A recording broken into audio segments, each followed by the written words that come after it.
दिवंगत एक्टर सुशांत सिंह राजपूत की मैनेजर रही दिशा सालियान की मौत का मामला एक बार फिर चर्चा में आ गया है। दरअसल दिशा सालियान के पिता सतीश सालियान ने हाईकोर्ट का दरवाजा खटखटाते हुए उद्धव ठाकरे के बेटे आदित्य ठाकरे, एक्टर सूरज पंचोली और दीनू मौर्य पर गंभीर आरोप लगाए हैं, जिसके बाद से दिशा के पिता के घर के बाहर सुरक्षा व्यवस्था बढ़ा दी गई है। इस मामले की चर्चा राजनीतिक गलियारों में भी खूब हो रही है। सुनिए विपक्षी दलों का क्या कहना है। 5 साल के बाद उसके पिताजी ने ये एक पिटीशन दायर किया है। ये पिटीशन के पीछे क्या राजनीति है ये पूरे राज्य को मालूम है। 5 साल, मेरी बात पूरी नहीं हुई है। 5 साल में बार बार इस बारे में प्रश्न चिन्ह उठाने की कोशिश की। ये पहली बात। दूसरी बात ये है कि उस मामले में जांच पूरी हो गई थी और जांच में बहुत से तथ्य जो सामने आए हैं वो भी ऑन रिकॉर्ड है।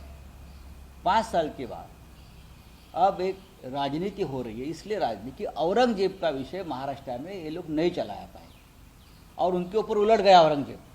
जो कब्र से निकालने की कोशिश की औरंगजेब को, वो उनके ही उधर बैठ गया कंधे पर। अब उसके छुटकारा पाने के लिए ये दिशा सालियान वाला विषय को ये लोग तूल दे रहे हैं। ये राजनीति है, लेकिन एक गंदी राजनीति, ये हरकतें महाराष्ट्र में जो हो रही है उससे हमारा राज्य बदनाम हो रहा है। एक युवा नेता जो अच्छा काम कर रहा है उसको बदनाम करने की एक कोशिश है, हमारे पार्टी को बदनाम करने की एक कोशिश है। औरंगजेब नहीं चला तो ये चलाओ, ये नहीं चला तो ये चलाओ। ये कौन कर रहा है और क्यों कर रहे हैं? ऐसे अगर आप कब्र खोदते जाएंगे तो ऐसी देश में बहुत से कब्र है, जस्टिस लोहिया से लेकर सोहराबुद्दीन तक। जब तक किसी व्यक्ति पे दोषारोप सिद्ध नहीं होता तब तक उस व्यक्ति का नाम लेना मुझे नहीं लगता वो अच्छा है। 2020 की ये घटना थी, 2025 में अभी सामने आई। फिर से उस दिशा सालियान के पिता को ऐसा लगा कि हम कुछ डाउट है उनके बेटी के मृत्यु पर उन्हें, तो जो डाउट है उन्होंने याचिका द्वारा अगर कोर्ट में रखा होगा तो कोर्ट उसको जरूर आगे चलकर ये देगी।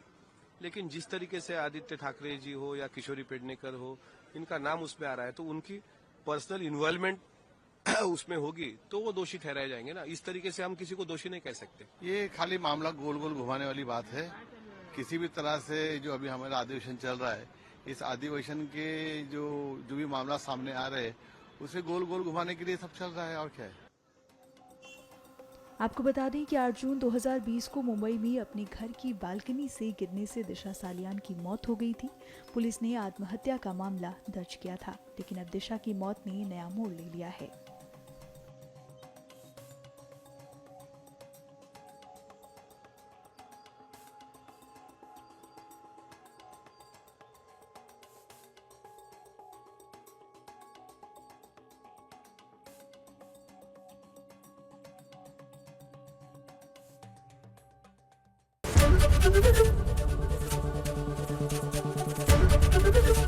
एबीपी गंगा, खबर आपकी, जुबान आपकी।